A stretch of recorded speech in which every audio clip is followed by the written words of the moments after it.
এবং সবচেয়ে ভয়ঙ্কর ব্যাপার হচ্ছে আপনি যখন কারোর উপর জুলুম করেন, ওই মাজলুম আর আল্লাহর মাঝখানে কোনো ফারাক থাকে না। আল্লাহ ওই ফারাকের পর্দা উঠায় নেয়, দোয়া করলেই ওটা আরশে যেয়ে কবুল হয়ে যায়। খবরদার, মজলুমের কান্না কখনো বৃথা যায় না। জীবনের কোনো না কোনো সময়ে এর প্রায়শ্চিত্ত আপনাকে করতে হবে। জীবনের কোনো না কোনো সময়ে এর প্রায়শ্চিত্ত করে আপনাকে মরতে হবে। বদদোয়া করছে, ডাইরেক্ট কবুল। খবরদার আমার পেনাঙ্গের ভাইয়েরা, আমরা যেন জালিম না হই।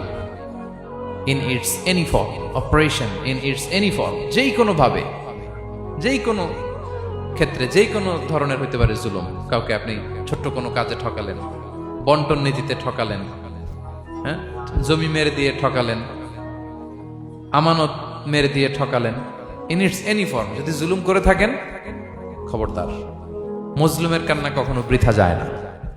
জুলুম শুধু আমাদের জন্যই হারাম না, আল্লাহর জন্য হারাম। আল্লাহ তাআলা বলেন হাদিসে কুদসিতে, ইয়া ইবাদি, হে আমার বান্দারা, ইন্নী হারামতু যুলমা আলা নাফসি, আমি জুলুমকে আমি আল্লাহ নিজের উপরে হারাম করেছি। ওয়া জাআলতুহু বাইনাকুম মুহাররামা, এবং এই জুলুমকে তোমাদের উপর হারাম করেছি। ফালা তাযালামু, তোমরা একে অপরের উপর জুলুম করো না। জুলুম শুধু আমাদের উপরই হারাম না, আল্লাহ নিজের উপরও হারাম করেছেন। তাহলে জুলুমের সাথে কি মুমিনের কোনো সম্পর্ক থাকতে পারে? পারে না।